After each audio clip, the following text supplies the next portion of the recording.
직장 생활을 하시는 분들 아마 직장 생활에 기쁨과 보람을 느끼려 하면은 마음에 맞는 사람이 직장 안에서 한 3명 정도는 있어야 직장이 외롭지 않고 또 너무 힘들지 않고 기쁨으로 직장 생활할 수 있습니다. 동료들하고 만나는 기쁨이 있어야 되고요. 또 무슨 일을 하게 될 때마다 손발이 잘 맞아서 일을 할 수 있어야 되고요. 또 직장에 힘들고 고통스러워도 동료들 보고 참으면서 직장 생활을 잘 할 수 있습니다. 이것은 직장에만 해당하는 것이 아니고요. 교회 생활도 교회 안에서 참 힘들고 어려울 때 같이 친구가 되어주는 또 서로 붙들어주는 구역이 한 3명 정도만 정말 참 마음을 같이 나눌 수 있는 친구가 있으면 신앙생활도 외롭지 않습니다. 그래서 이 마음에 맞는 사람 찾는다는 게 쉽지 않습니다.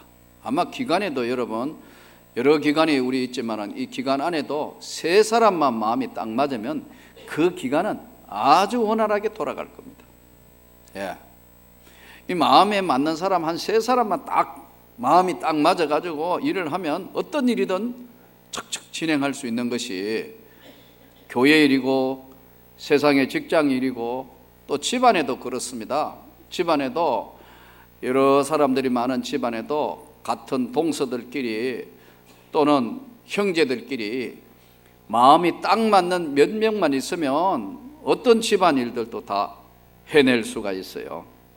손발이 척척 맞아가지고 다 할 수 있습니다. 오늘 마음에 맞는 사람이 어떤 사람이 마음에 맞는 사람인가? 우리 마음에 맞는 사람들, 이 마음이 맞고 일을 하려면 생각이 같아야 되고 또 이 말 저 말 여러 가지 말 중에서 같은 말을 하게 되고 또 뜻도 같은 뜻이어야 되고 마음도 같은 마음을 품고 또 행동도 같은 행동을 해주는 것이 여러분 이것이 마음에 맞는 사람이라는 정의죠. 오늘 이 본문에는 이제 바울과 동행하는 사람들이 밤빌리아에 내려갔다가 버가에 이르러서 이제 요한은 예루살렘으로 돌아가고 버가에서 비시디아 안디옥까지 들어와가지고 안식일에 이제 회당에 와서 예배 드리는데 회당에서 예배 드리는 중에서 무슨 할 말이 있는 사람 이야기해보라 그랬더니 바울이 이제 드디어 일어나 손짓하면서 이스라엘 사람들과 하나님을 경외하는 사람들은 들으라 하면서 하나님이 이스라엘 백성들을 구원하기 위해서 역사하시던 그 모든 내용들을 큰 권능으로 인도하사 광야에서 40년간 하나님이 그들의 소행을 참으시고 가나안 7족들을 멸하게 하시며 약 450년간 기업을 주셨는데 그 후에 사사들을 두어서 나라를 진행하시다가 드디어 그들이 왕을 구하거늘 이스라엘 나라의 왕은 하나님이 왕입니다.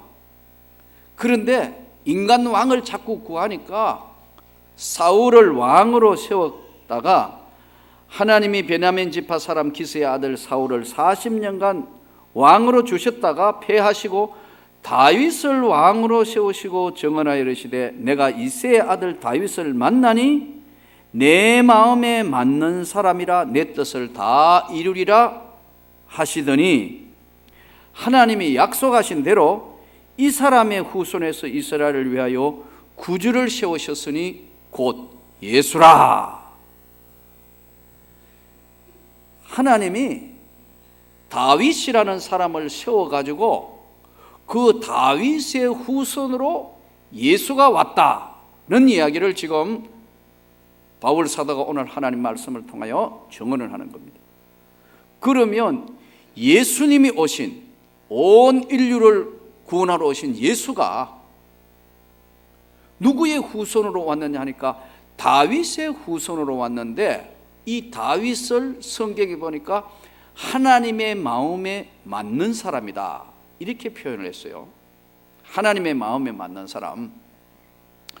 또 개혁성경 앞에 옛날 성경에는 하나님의 마음에 합한 자라 이렇게 표현을 했어요. 하나님의 마음에 합한 자, 하나님의 마음에 맞는 사람. 그러면 하나님의 마음에 다윗이 왜 하나님의 마음에 맞게 되었는가 하는 거죠. 하나님의 마음에 맞는 사람이 뭐냐? 하나님의 마음에 맞는 사람은 하나님의 마음을 아는 사람이다. 하나님의 뜻이 무엇인가를 정확하게 읽을 줄 안다는 거예요. 예수가 그 가게에 구원자 예수가 오게 된 다윗은 어떤 일로 인해서 하나님의 마음에 합하게 됐는가? 이것은 사무엘상 17장 12절부터 54절 구약 성경 436페이지로 돌아가면 사건이 하나 일어납니다. 이 사건이 뭐냐면은 당시에 블레셋이란 나라와 이스라엘이라는 나라가 전쟁 상태에 돌입을 합니다. 블레셋은 무기도 더 많았고 군대도 더 훨씬 많았고 모든 전쟁을 할 수 있는 모든 여건이 훨씬 블레셋에 앞서 있었습니다.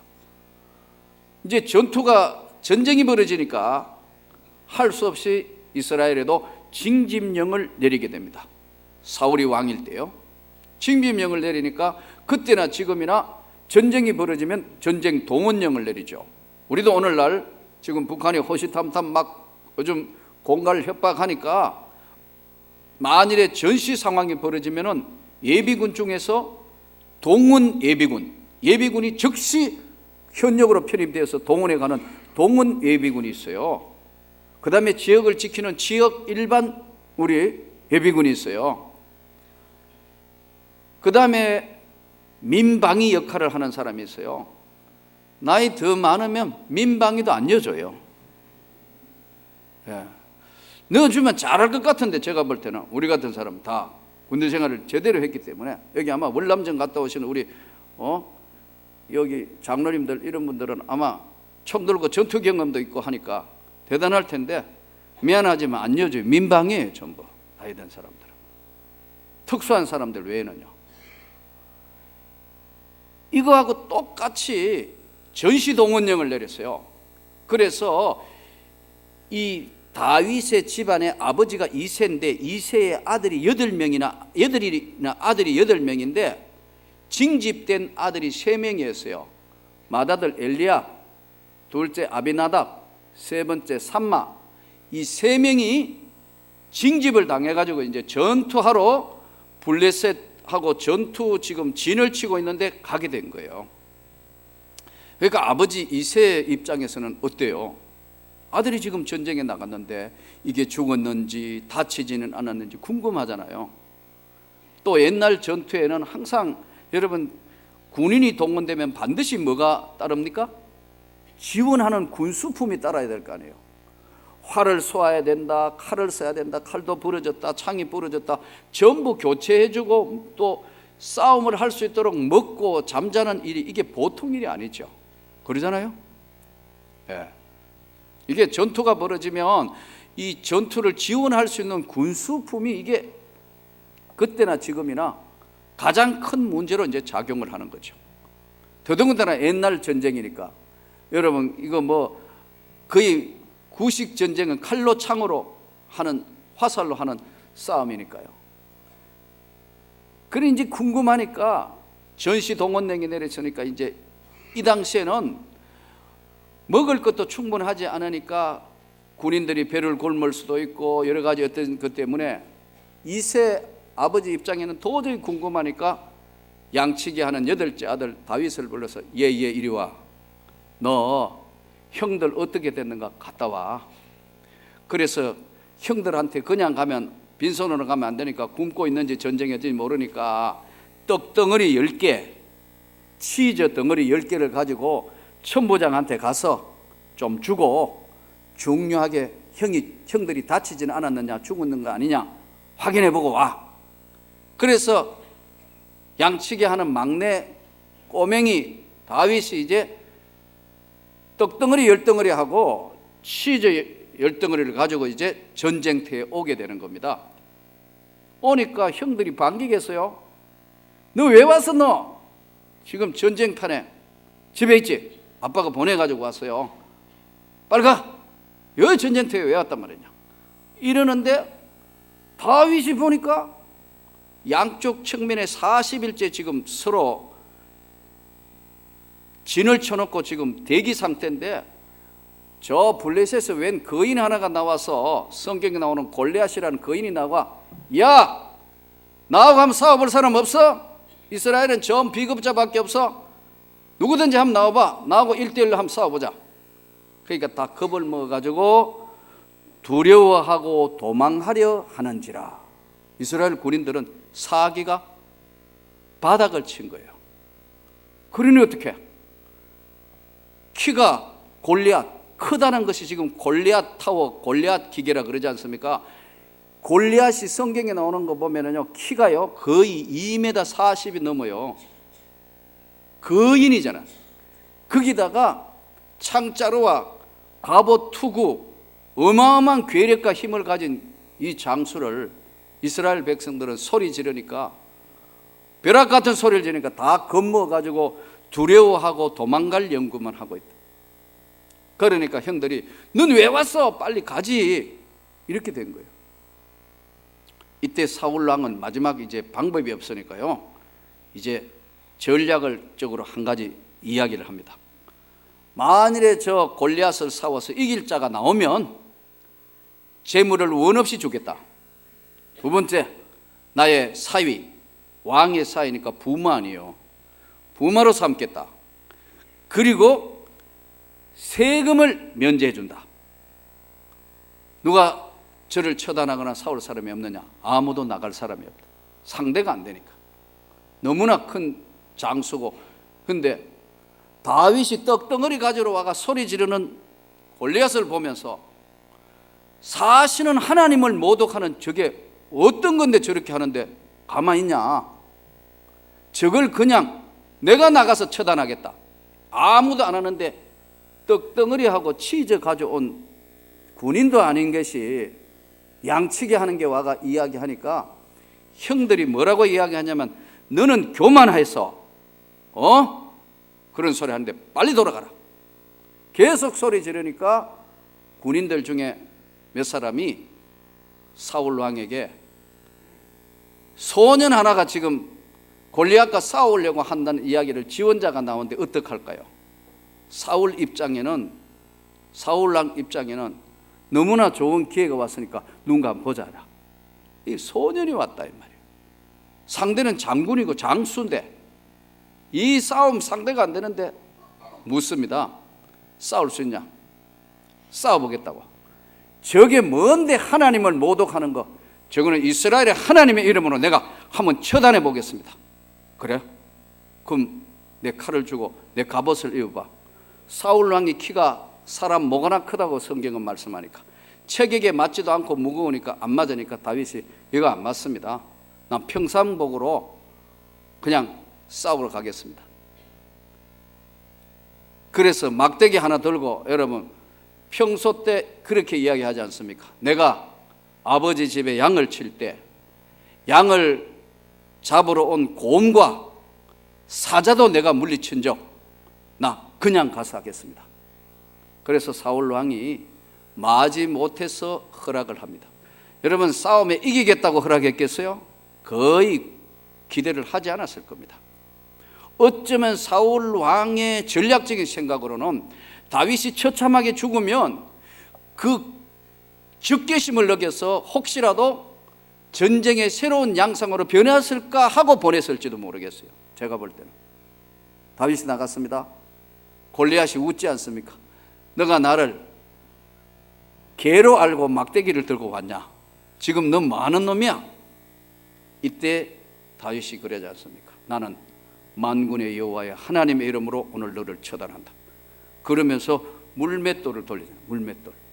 평소에 돌에다가 끈을 달아서, 가죽끈을 달아서 원심력을 이용해서 하는 물맷돌을 돌려서 던졌는데 정확하게 이마에 미간에 가서 박혀버려서 거의 기절 상태로 쓰러져. 다윗이 어떻게 해요?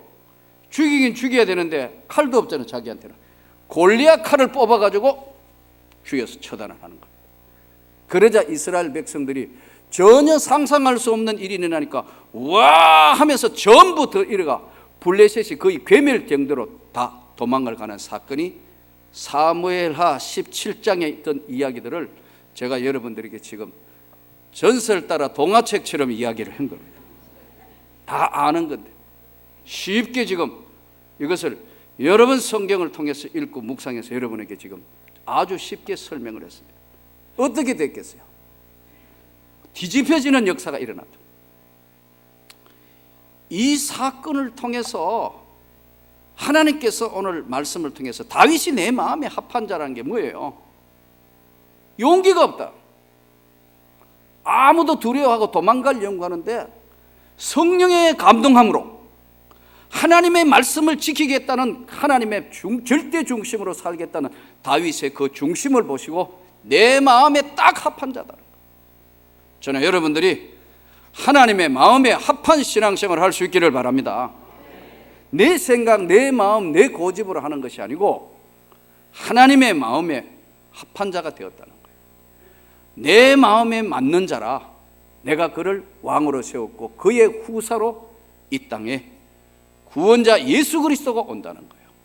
여러분 오늘 우리가 신앙생활은 하나님의 마음에 맞는다는 것이 이렇게 중요합니다. 저는 저와 여러분이 주 예수의 마음에 드는 신앙이 되기를 바랍니다.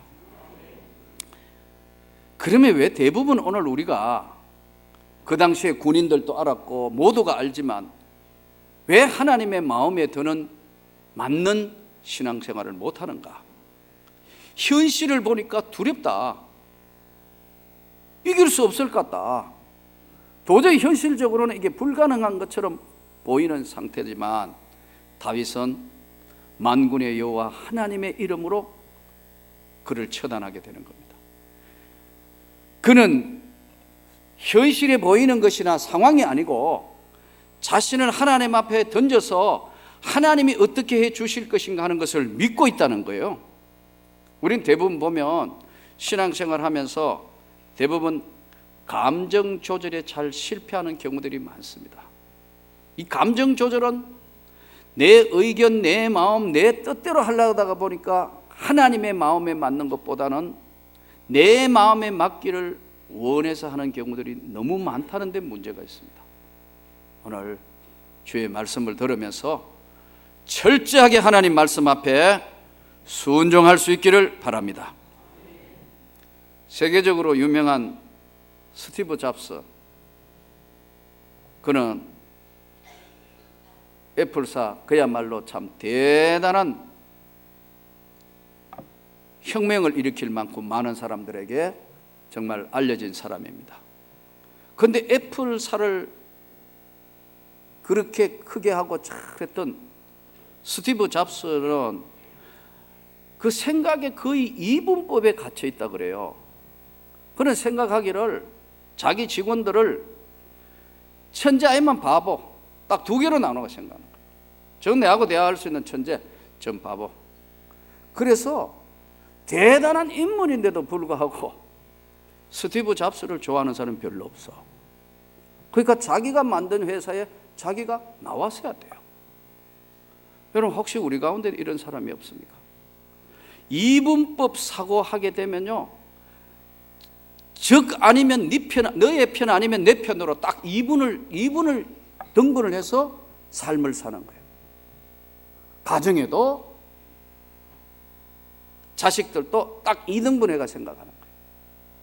아빠 엄마 말 안 듣지 너? 끝이야. 이렇게 되는 거예요. 교회 안에도 딱 친한 사람 외에는 없어요. 이렇게 되면 아주 불편한 삶이 돼요. 하나님의 마음에 맞는 사람이 될 수 있기를 바랍니다. 20대 중반에 어떤 자매가 이제 곧 30이 되는 가까이 되는 자매는 나는 왜 이럴까 하는 글을 썼어요. 그 내용이 이런 것들이에요. 자기는 이제 미모도 아주 예쁘고 그리고 학교도 대학을 좋은 데 나왔고 뭐 이런 모든 게 직장도 그런 대로 괜찮고 다 이제 소개팅하면 모든 남자애들이 다 좋아해요, 이 자매를. 근데 가까워진다, 어느 정도 좀 가까워지면 한 달, 두 달 만에 반드시 헤어지게 돼 있어. 왜? 예를 들어서 한 달 정도 사귀었는데 남자가 내가 원할 때 문자를 안 보낸다, 사랑한다든지 표현을 안 하고 내가 원하는 때 제대로 안 움직여주면 남자한테 자기 마음은 그렇지 않는데 튀어나오는 말이 뭐냐면 이제 그만 사귈 거야, 당신은 내 상대가 아니야. 자기도 모르게 말이 튀어나오는 거예요. 그러놓고 집에 가면 후회하는 거예요. 왜냐하면 이분법 사고방식이니까 도저히 그걸 뛰어넘을 수가 없어요. 여러분, 삶에 있어서 이 문제는 오늘 우리가 다윗은 내 마음에 합한 자라는 이 말씀을 굉장히 신중하게 깊이 헤아려 볼 필요가 있어요.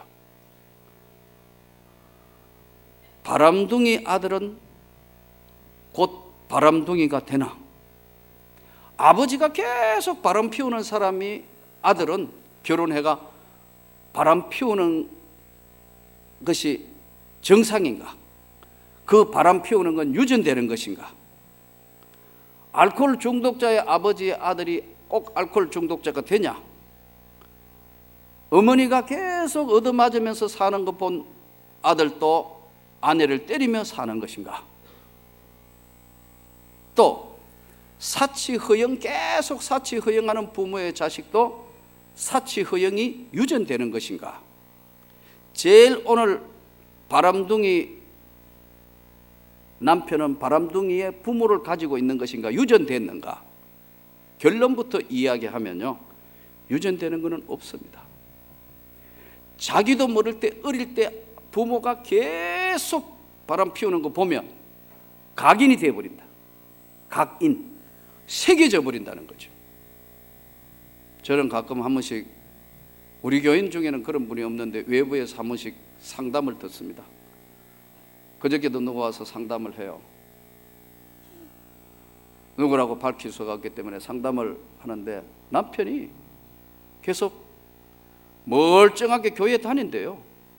10년째 같이 교회 다니고 집사인데 곁으로 볼 때는 아무 문제가 없어요. 그런데 이 남편은 자기를 두고 중학교 1, 2학년 되는 여자애하고 초등학교 5, 6학년 되는 여자애가 있는데도 불구하고 자기를 두고 지금 수년째 처녀하고 거의 동거 생활에 가까운 생활을 계속하고 있대요. 그런데 교회 와가는 잘 웃고 집사로 생활하고 있어요. 아무 문제가 없어요, 교회는. 그런데 한 달에 문자가 40분 정도 왔다 갔다 하고 꿈에서도 그 처녀의 이름을 부른다는 거예요. 이게 도저히 못 살겠다. 이제 이거 어떻게 하면 좋겠느냐는 상담이에요. 제가 그냥 웃기만 했어요. 그건 뭐 또 특별히 제가 이야기해 드릴 것도 없고 기도해야 될 제목이네요. 근데 보세요, 여기서 이 지금 바람둥이 아들이 바람둥이가 되냐? 나중에 알고 보니까 자기 시아버지는 부인이 3명이었대요. 부인이 3이야. 하도 그러니까 마을에서 쫓겨나왔대, 자기 시아버지는. 자, 그러니까 이게 나한테 묻는 질문이에요. 이게 유전됐느냐는 거예요. 여러분, 이 아이 때 계속 그런 걸 부모가 하는 걸 보면서는 절대로 그래서는 안 되겠다는 것도 생각하지만 한쪽에는요, 그게 깊은 상처가 돼버렸어요. 영혼의 상처가 됐는데 그 영혼의 치료가 안 된 거예요, 이게. 그러니까 어른이 돼서 그것을 여러분 치료되지 않는 것이 거기 밖으로 배출되는 거예요. 진정한 사랑을 받아본 적이 없기 때문에 그래요. 정말 사랑하는 것을 받아보면 그렇게 되지 않아요. 여러분, 오늘 이것을 정신의학자들은 오이디푸스 컴플렉스라고 그러더라고요. 오이디푸스 컴플렉스. 그걸 받으면 어릴 때 영혼의 치료가 안 되면 그걸 안고 있다가 성인이 됐을 때 아무도 못 말리고 항편이 될 때는 그 짓을 하게 돼 있다. 예수님께서 여러분, 베드로가 3번이나 예수를 부인하고 배신합니다. 예수님이 베드로를 찾아와서 다른 건 묻지 않습니다. 네가 나를 사랑하느냐? 베드로야, 네가 정말 나를 사랑하느냐? 그것만 3번 물어요. 진정한 사랑을 하게 되면요, 이런 이분법이 없어지는 거예요. 감정 조절이 안 된다는 거예요. 요나가 그랬고, 우리 성경에 보면 많은 사람들이 이 감정 조절을 실패해가지고 신앙생활 전체를 무너뜨리는 경우가 있어요. 오늘 예수의 세계, 다윗이 허물도 많고, 나중에 보면 용서받을 수 없는 사무엘하 11장에 보면 바세바 사건도 있고 여러 가지 우리아를 죽이게 되고 여러 가지 잘못이 있지만, 그 나단이라는 선지자가 찾아오가 이렇게 이야기하지 않습니까? 왕이요, 어느 나라의 한 성읍에 양이 100마리 정도 소도 많은 부자가 하나 있는데, 또 한쪽에는 아주 가난한 양 새끼 1마리밖에 없는 그런 가난한 집에 사람이 살고 있는 사람이 있는데, 부잣집에 손님이 찾아왔다. 그 손님이 찾아와서 그 손님을 대접할 걸 자기 양을 잡은 게 아니고 새끼 1마리밖에 없는 그 집에 가서 그 양을 뺏어가지고 잔치를 했다. 어떻게 생각하시냐니까. 다윗이 자기 보고 하는 얘기인지 모르고 그러잖아요. 어떤 것이 그런 짓을 하는 건 내가 절대로 용서하지 않는다. 바로 당신이 그 사람이요. 다윗이 그 앞에 퍽 엎어지자. 내가 죽을 죄인이다. 나를 용서하십시오. 내가 죽을 죄인이다. 용서할 수 없는 상황인데, 여러분 나중에 다윗이 그것을 해서 얼마나 많은 고통과 아픔을 겪지만은요, 즉석에서 엎어져서 회개할 수 있는 다윗을 하나님이 그 마음을 받으신다는 거예요. 중요한 건 오늘 우리 기독교가 회개가 없어져 버렸어. 처음에는 예수 믿고 잘 회개했는데 그 다음에는 회개를 잃어버렸다. 주 예수 앞에 정말 엎드려 회개하는 자, 그를 하나님 마음에 합한 자, 그리고 그 말씀 앞에 부족했지만 엎드리고 순종하는 자를 오늘 성경은 내 마음에 합한 자라고 그럽니다. 여러분, 오늘 우리가 처음 예수 믿었을 때 눈물을 그렇게 흘리며 주님 뜻대로 살겠다고 맹세하고 서약하고 은혜를 입었는데, 시간이 지나면서는 회개의 은혜를 잃어버렸다. 예수의 세계에 회개를 잃어버렸다. 나는 오늘 이 설교하는 내가 이런 자가 아닌가 돌아보면서, 하나님 나를 용서하십시오. 내가 처음 주님을 만났던 그날은 주님으로 인해서 내 생애의 모든 것들을 다 던질 수 있고 다 행복하고 감사했는데, 내 마음이 요즘 와서 왜 이렇게 무거워졌는지 이거 다 주님 앞에 회개하지 못한 게 남아있어 그런 것 같습니다. 여러분, 오늘 우리가 마음을 다 내려놓고 철저하게 하나님 말씀 앞에 순종합시다. 그 하나님의 은혜를 다시 한번 붙들고, 오늘 다윗은 허물도 많고 부족도 많고 인생이 하나님 앞에 죄인일 때도 많았지만 내가 내 마음에 맞는 사람이라고 하는, 오늘 이 주의 말씀을 들으면서 그 다윗의 가게에 예수가 오셨다는 사실을 깨닫고, 오늘 우리가 주님 앞에 정말 주님의 마음에 맞는 사람으로 다시 부활의 주님을 만난 우리가 한 주간 주님의 은혜 속에 철저하게 자신을 내려놓고 돌아보면서 하나님의 마음에 맞는 그런 삶이 되시기를 주 예수 이름으로 축원합니다.